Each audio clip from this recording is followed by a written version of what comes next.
Hello everyone. I, Ms. Bhavna Danesh Munod, welcome you all in Agricultural Development Trust, Shardabai Pawar, Mahila Arts, Commerce and Science College, Sharda Nagar, Baramati. Good day, dear students.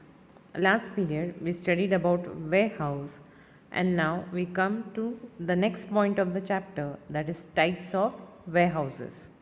So we'll study one by one types of warehouses. The first type of warehouse, children, they have told regarding private warehouses. Now we all know warehouses means what? Storage, a storage room, a godown in short. So the first type is what? Private warehouses. So what is a private warehouse? The private warehouses are owned and operated by big manufacturers and merchants to fulfill their own storage needs. Big business firms which need large storage capacity on a regular basis and who can afford money construct and maintain their private warehouses. So, a big manufacturer or wholesaler may have a network of his own warehouses in different parts of the country.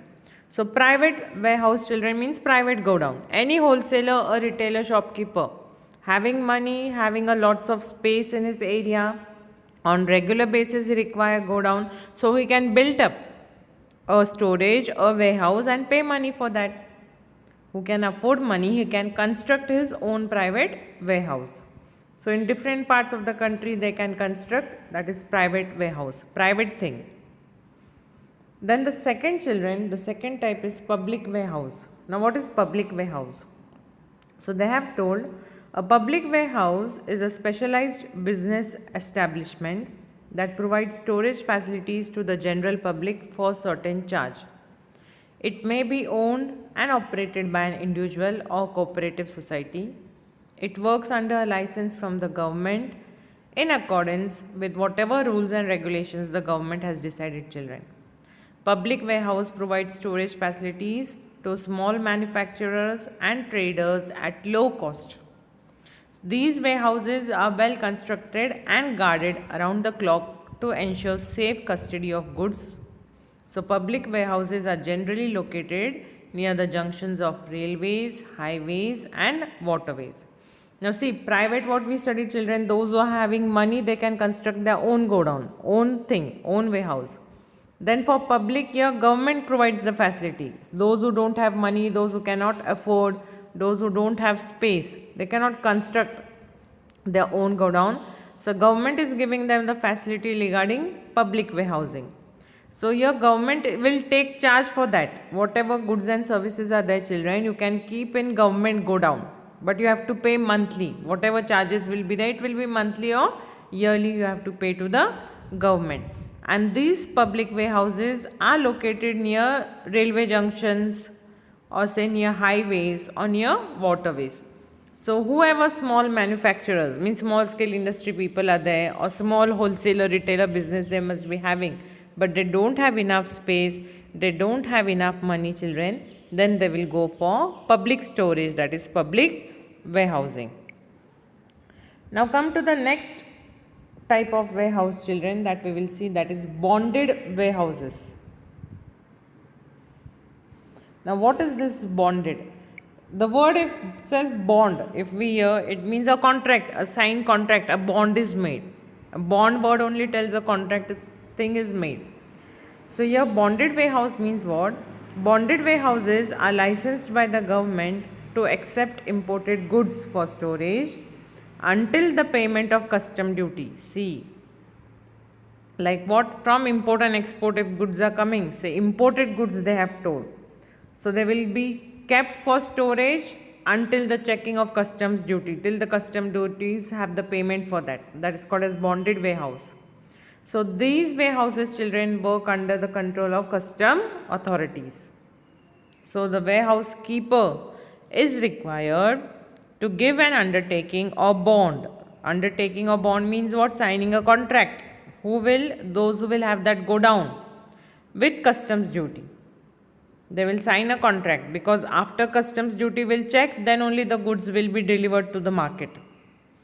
So the warehouse keeper, they have told, is required to give an undertaking or bond that it will not allow the goods to be removed without the consent of the custom authorities. The goods are held in bond and cannot be withdrawn without paying the custom duty. If an importer is unable or unwilling to pay customs duty immediately after the arrival of goods, he can store the goods in a bonded warehouse. He can withdraw the goods also in installments by paying the customs duty payment. See children. Now what they have told, bonded warehouse means a bond is there between whoever. Now suppose children, I say I am a owner of the warehouse, means I am having a godown, say it's on my property. What I have done, my godown is near airport. So I have signed a contract with the customs people. Whatever the goods and services will come from import material, it will be in my godown, and when customers will agree with their permission, the goods will go outside, otherwise it will be till in my godown. So who will pay me over here? The customs will pay me. Why? Because I have signed a bond, a contract between them, na? So the customs duty will pay me regarding whatever their goods and services are there. I am taking care, means I am the warehouse owner, so I am taking care of that children. So the customs, they will pay either whose goods are coming from outside, say importer, they will pay to me, like that. The customs duty, if they are unable, they cannot pay me, then the importer will pay, or if importer is unable to pay me, the customs duty will pay children. So that is called as bonded warehouses. A bond, a contract is signed. So here the warehouse keeper is required to give an undertaking or bond that will not allow the goods to be removed without the consent of the custom authorities, and the goods are held in bond and cannot be withdrawn without paying the custom duty. So here the importer is unable or unwilling to pay customs duty immediately after the arrival of goods.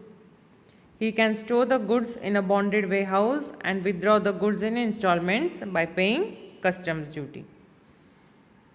So this is the third type. We have three types children, that is private warehouses, public warehouses, bonded warehouses. Now we come to our next type of warehouse children, that we will see the fourth one. It is called as duty paid warehouses. Duty paid. Now what is this duty paid, we will see. See, they have told over here, if an importer faces any problem in transportation of goods after making payment of duty, then goods can be stored at a duty paid warehouse. All duty paid warehouses are public warehouses which are available to all importers. Duty paid warehouses help the importer as proper care of goods is taken. Processing of goods can be done like sorting, repacking, etc.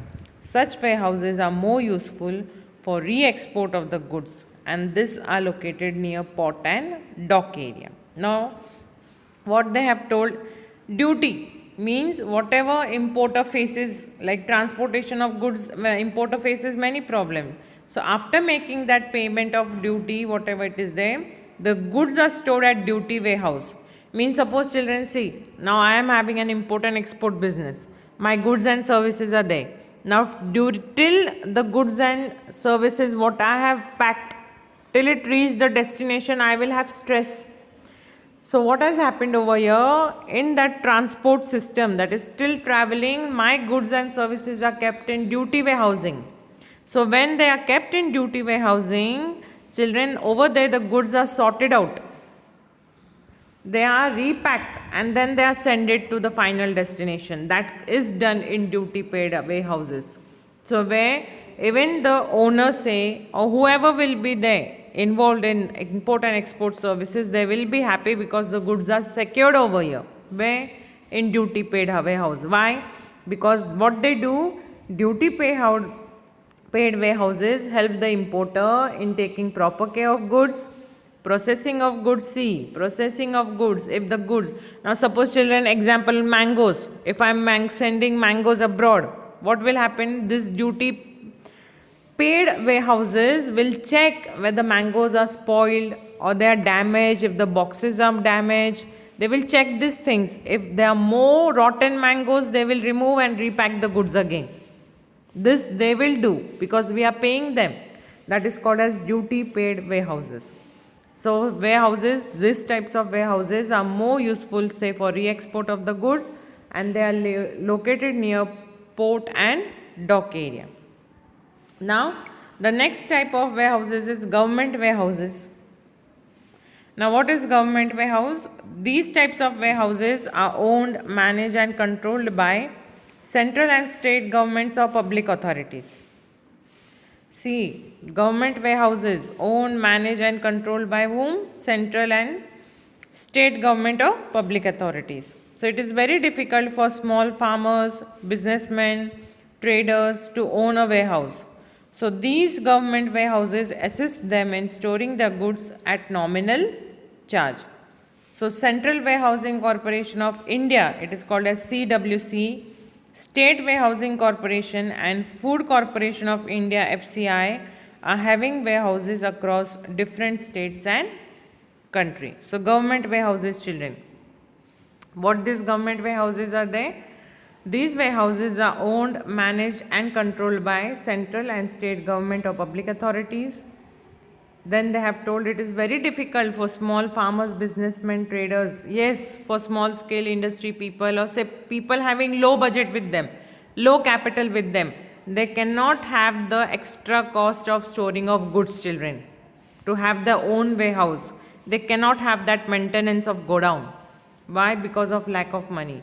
So these people take help of government warehouses. So they have told these government warehouses assist them in storing their goods at nominal charge.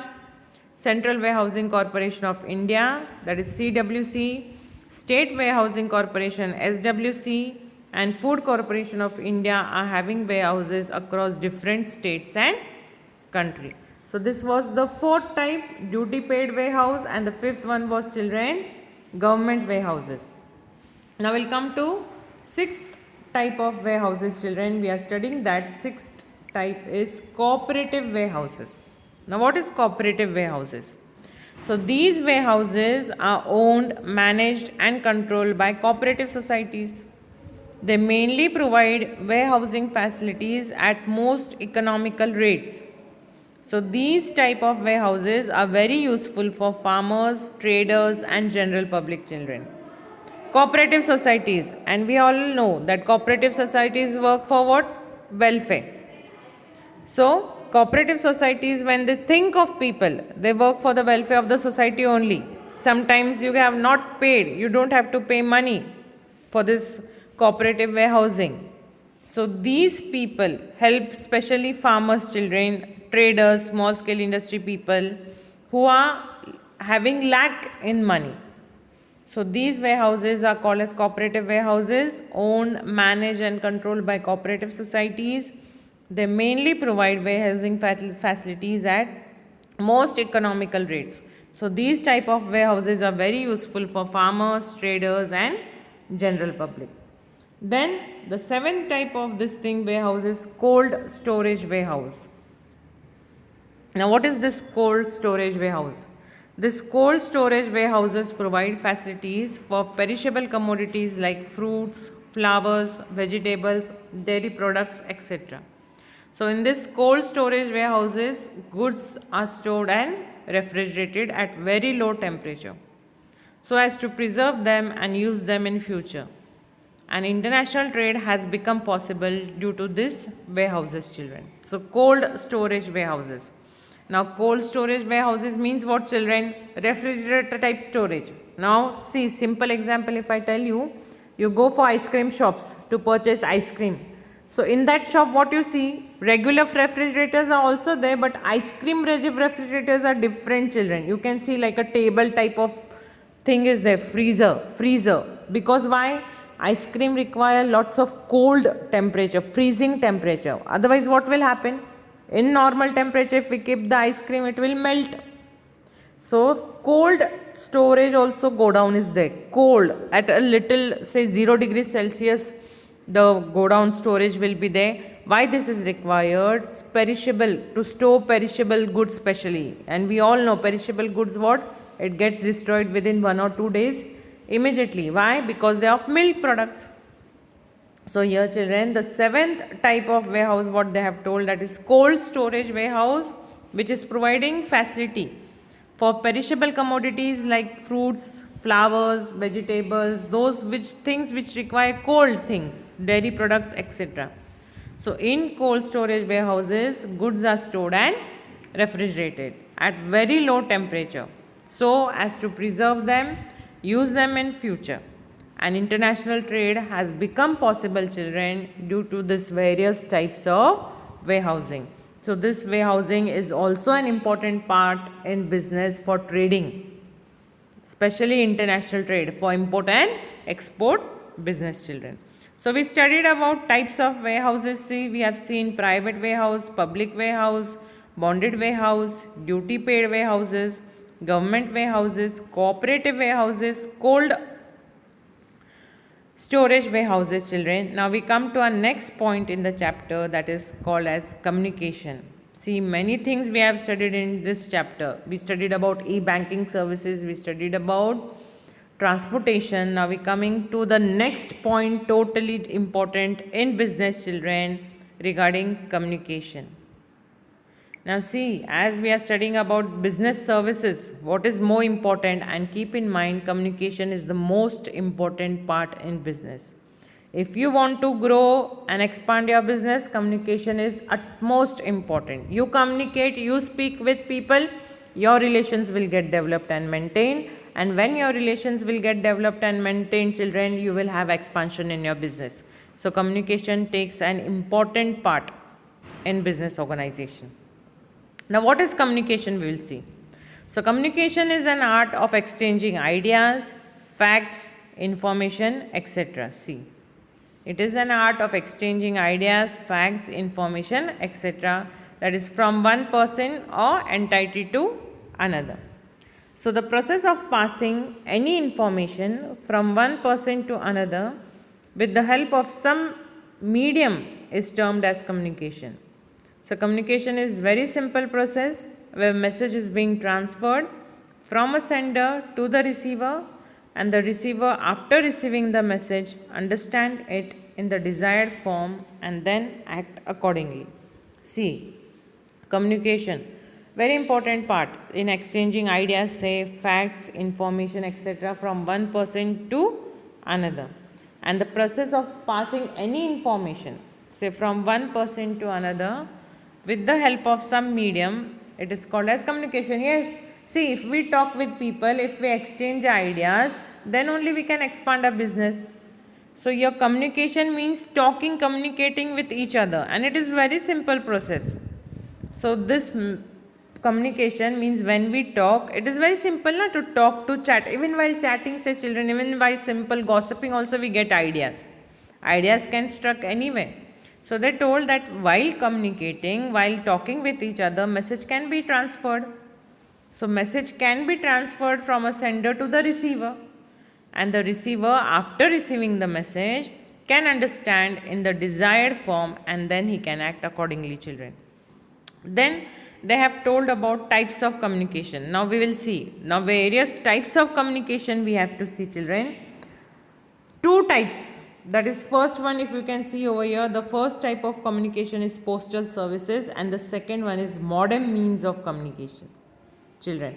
Now postal services, we everyone know, has an idea. If you have heard that song Dakiya Dak Laya, that was in Hindi actually made, but during olden days, children, now in this modern century we can tell we have emails, fax machines, mobile, online transactions, online meetings, Google Meet is there. This is just happening in 21st century.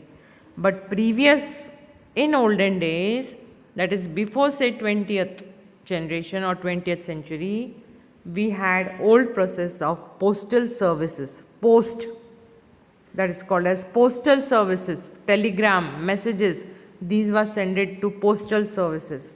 So see, you have in secretarial practice subject letters. That letter you should know, children, how to write a business letter. That is very important when you are studying in commerce section, because your letter tells everything. Grammatically, it should be correct. In a business type, a business letter should not be seen as friendly letter. It is more important. How you present your letter, that makes your standard of employees working in that particular organization. So that is more important. So letter comes in postal services. Letter, during olden days, people used to send business letters only for communication, say through telegram to messages, because mobile services were not there that time. So this is the first type of communication, postal services, and the second one is, children, modern means of communication. Modern means. So we'll see one by one. Now what is postal services? Now see, children, the postal services in India came under the Department of Post and Telegraph, which is the part of Ministry of Communication and Information and Technology. And the Department of Post, with its network of 1,54,965 post offices, is the largest postal network in the world. So we are studying about postal services, children. The remaining part we'll study in the next video. Till then, bye and thank you.